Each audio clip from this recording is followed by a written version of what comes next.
ጤና ይስጥልኝ ክቡራትና ክቡራን የዩቲዩብ ቻናል ቤተሰቦች፣ ሰበር መረጃዎች መውጣታቸውን ቀጥለዋል። አስቸኳይ ፈጣን ሰበር መረጃዎች ዩቲዩብ ላይ ሲጫኑ ቀድሞ ለእናንተ መልእክት እንዲደርሳችሁ እና ዜናዎችን በፍጥነት እንድትከታተሉ የዩቲዩብ ቻናሌን ሰብስክራይብ በማድረግ የደወል ምልክቷን መጫን አትዘንጉም። ወደ ሰበር መረጃዎች።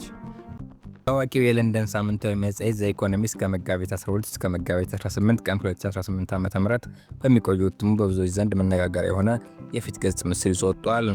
በዚህ የሽፋን ምስል ላይ የአሜሪካ ፕሬዝዳንት ዶናልድ ትራምፕ ወታደራዊ የራስ ሄልሜት ደፍተው ይታያሉ። ይሁን እንጂ ሄልሜቱ የፕሬዝዳንት አይኖች ሙሉ በሙሉ የሸፈነ ሲሆን በላዩ ላይ ደግሞ ጥቂቶች ተደርድረውበታል። መጽሔቱ ለዚህ ምስላዊ ትችት የሰጠው ርዕስ ኦፕሬሽን ብላይንድ ፍሪ የሚል ነው። ይህ ምስል ፕሬዝዳንት የሚከተሏቸው ወታደራዊና የውጭ ጉዳይ ፖሊሶች አቅጣጫ ቢስነትን ወይም ውጤቱ ያልታሰበበት የኃይል እርምጃ የሚወክል ይመስላል። ውድ ኤክሰቲ ዜና ቤተሰቦች፣ የዘ ኢኮኖሚስት የፊት ገጽ ምስልና ርዕስ በመካከለኛው ምስራቅና በዓለም አቀፍ የፖለቲካ ላይ ካለው ወቅታዊ ሁኔታ ጋር እንዴት አገኛችሁት? አስተያየታችሁን ኮሜንት ላይ አስፍሩልኝ። ዩናይትድ ኪንግደም አሜሪካ በወሳኝ የባህር መተላለፊያ ሆርሙዝ ወሽመጥ የሚገኙ የኢራን ይዞታዎች ላይ ለምትፈጽማቸው ጥቃት የጦር ሰፈሮቿ እንድትጠቀም ፈቀደች። ኢራን ይህንን የዩናይትድ ኪንግደም መንግስት ውሳኔ የብሪታንያ ዜጎች ሕይወት አደጋ ላይ ይጥላል በማለት ታስጠንቅቃለች። የሀገሪቱ መንግስት ከዚህ ቀደም የኢራን ብሪታንያ ጥቅምና ዜጎች የሚጎዳ የሚሳኤል ጥቃት እንዳትፈጽም ለመከላከል በሚከናወኑ ዘመቻዎች ወቅት የአሜሪካ ኃይሎች የብሪታንያ የጦር ሰፈሮችን እንዲጠቀሙ ፈቅዶ ነበር።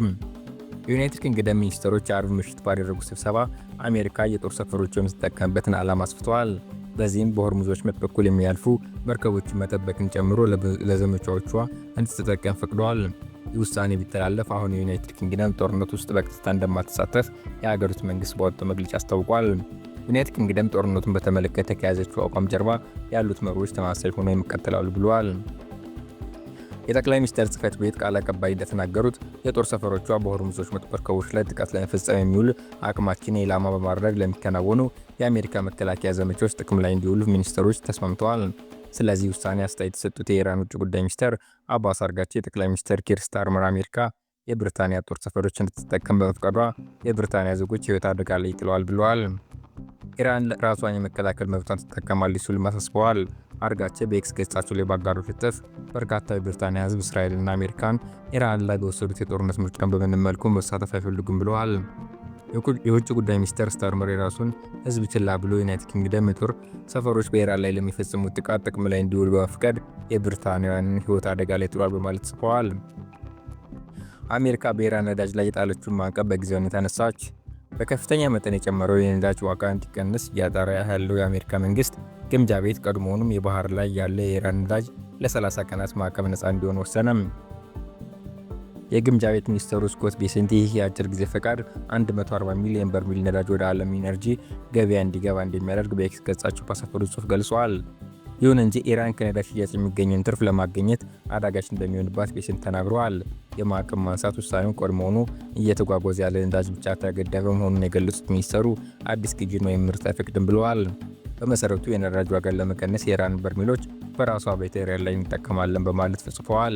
የኢራን ጦርነት ከተጀመረ ወዲህ እንዲሁም ቴህራን በመካከለኛው ምስራቅ የሚገኙ የኤነርጂ መሰረተ ልማቶች ላይ ጥቃት ከፈጸመች በኋላ የነዳጅ ዋጋ በከፍተኛ መጠን ጨምሯል።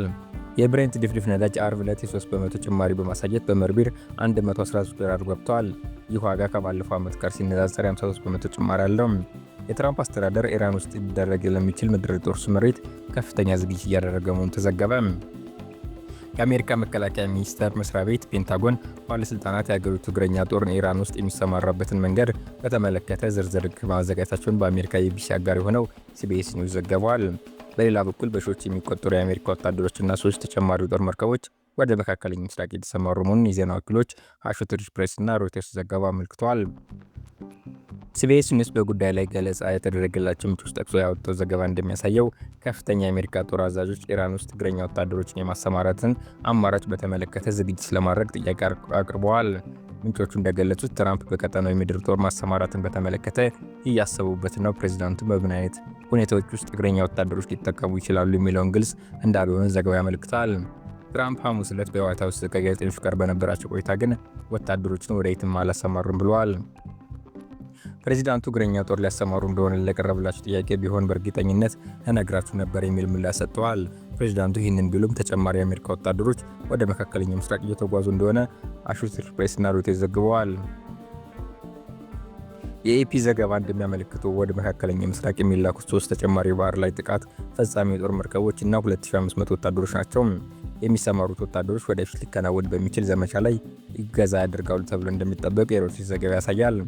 የዜና ወኪሉ በዘገባው ትራምፕ ኢራን ውስጥ ወታደሮችን የማሰማራት ሀሳብን በተመለከተ ውሳኔ ላይ አልደረሰም ብለዋል። ፕሬዚዳንት ትራምፕ የኢራን ጦርነት ለማጠቃለል እያሰብን ነው አሉ። የአሜሪካ ፕሬዚዳንት ዶናልድ ትራምፕ ኢራን ላይ በተከፈተው ጦርነት ያቀድናቸው ግቦች ለማሳካት እጅግ በመቃረባችን ጦርነቱን ለማጠቃለል እያሰብን ነው ሲሉ ተናገሩ።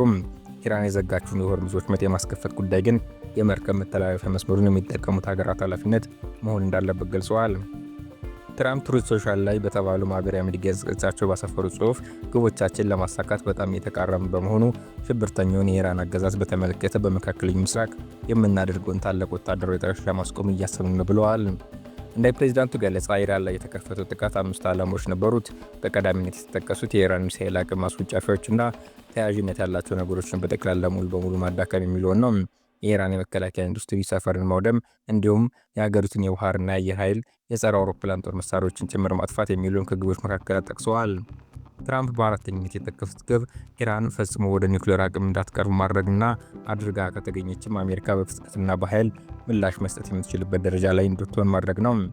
እንዲሁም እስራኤል፣ ሳውዲ አረቢያ፣ ኳታር፣ የተባበሩት አረብ ኤሚሬትስ፣ ባህሬን፣ ኩዌትና ሌሎችን መካከለኛው ምስራቅ የአሜሪካ አጋሮችን በከፍተኛ ደረጃ መጠበቅ ከግቦቹ አንዱ መሆኑን ገልጸዋል።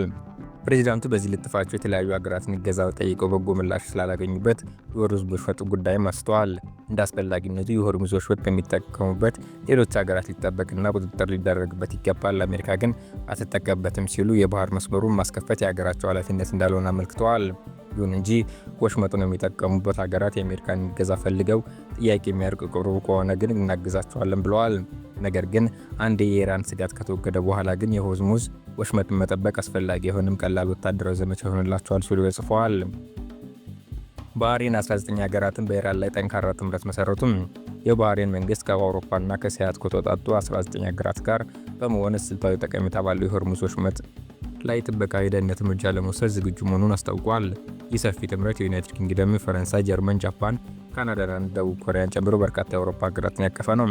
ጥምረቱ ኢራን በንግድ መርከቦችና በሲቪል መሰረተ ልማቶች ላይ የምታደርሰውን ጥቃት እንዲሁም የባህር ላይ መስመሮች መቋረጥ መብቱን አኩንኗል። ቴህራን የባህር ላይ ፈንጂዎችን ከመቅበር የድሮንና የሚሳኤል ጥቃቶችን ከመሰንዘር በአስቸኳይ እንድትቆጠብ ጥሪ አቅርበዋል። ኢራን በቀጠናው መረጋጋትን ለመመለስ የተባበሩት መንግስታት ድርጅት የጸጥታው ምክር ቤት ውሳኔ ቁጥር 2817ን እንድታከብር አሳስበዋል። ይህ ጥምረት መስተዋጎል የሚቀጥል ከሆነ በቴህራን ላይ ተጨማሪና ጠንካራ እርምጃዎች ሊወስዱ እንደሚችሉ ግልጽ ማስጠንቀቂያ ሰጥተዋል። የዓለም ኢነርጂ ማጓጓዣ ቁልፍ በሆነው በዚህ ቀጠና ላይ የተደቀነውን ስጋት የዓለምን ትኩረት ስቧል። አብራችሁ ስለቆያችሁ አመሰግናለሁ። ዜናዎችን እዚህ ላይ ፈጸምኩ።